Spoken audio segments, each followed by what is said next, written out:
The world's three largest naval powers are all developing the next generation of their nuclear submarine fleets, accelerating the underwater arms race between the United States, China, and Russia.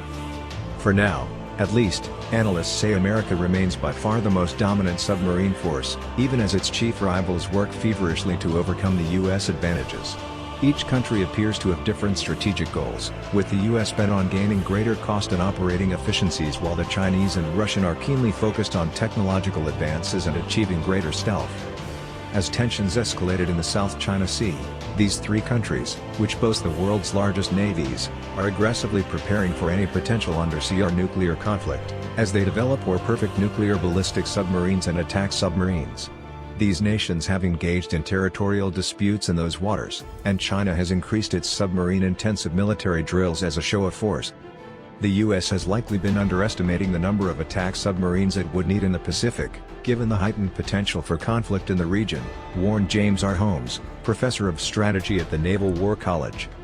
You need to divide the number of total ships by 2, 3, or even more to estimate realistically how many ships are available for duty on any given day. The rest are in overhaul, undergoing training, or relaxing after deployment, Holmes said. So, divide the number of SSNs in the Pacific by 3, then look at the map. That's very few boats to manage events in the world's largest body of water.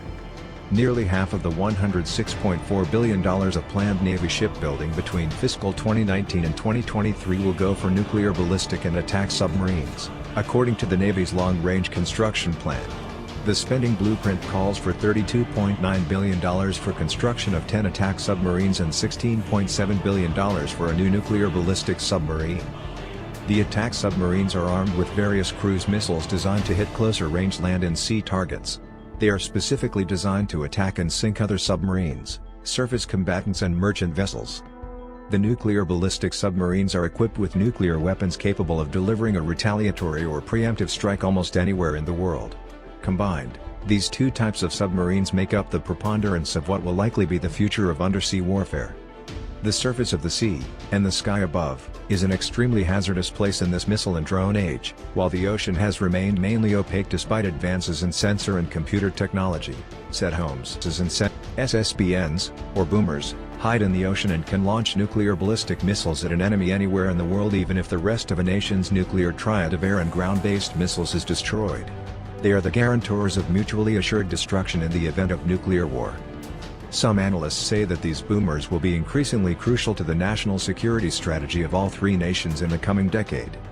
There is no higher priority for the U.S. Navy than SSBN recapitalization, said J.D. Williams, a retired Marine Corps colonel and senior defense researcher at RAND Corporation, who said SSBNs play a major role in the Navy's big-picture decision-making. The United States is building its first Columbia-class SSBN to replace the Ohio-class, and the Navy anticipates the lead ship will be completed by 2027.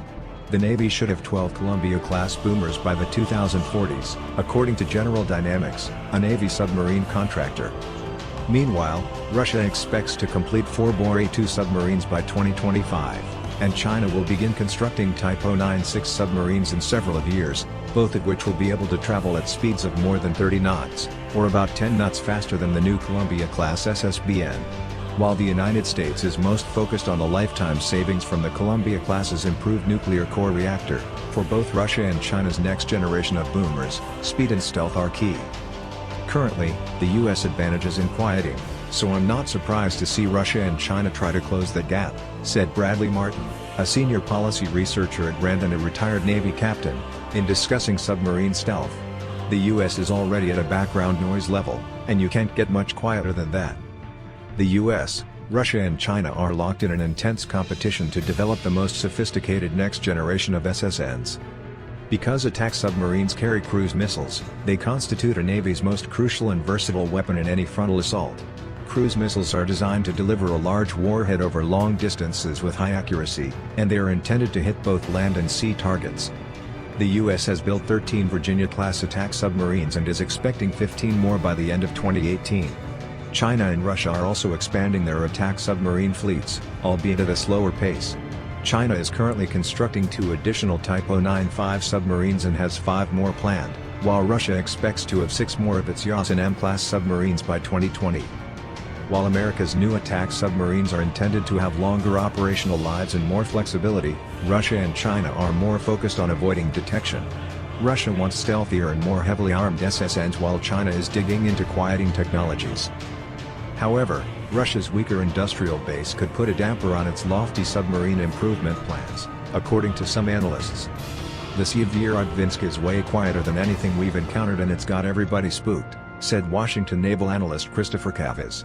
But the problem is Russia's industrial base just isn't very good. They come up with these brilliant designs but the ships don't end up brilliantly built. In 2000, a Russian cruise missile submarine, Kursk, sank, killing all 118 sailors on board. The Russian government concluded the ship sunk due to a faulty weld which caused a gas leak and led to an explosion. Despite improvements in Chinese and Russian submarines, the U.S. Navy said it remains confident that its investments will ensure America's next-gen submarines remain the world's dominant operational fleet. Virginia-class nuclear-powered attack submarines are designed with improved littoral environment capabilities, sensors, Special Operations Forces (SOF) capabilities, and strike options, making it an ideal platform for the modern security environment, ensuring asymmetric capabilities to combat current and future threats, said Lieutenant Lauren Chakmas, Navy spokesperson. Cavez agreed, and said the Virginia submarines remained in a class by themselves. "The truth is that nobody else has the front end of the Virginias," said Cavez.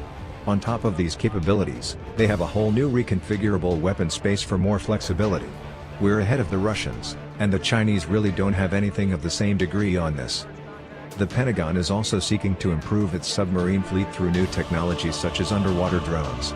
The Defense Advanced Research Projects Agency, DARPA, is working on an underwater truck called Hydra which could host unmanned aerial drones, and release them into the air to conduct missions upon reaching a certain location underseas.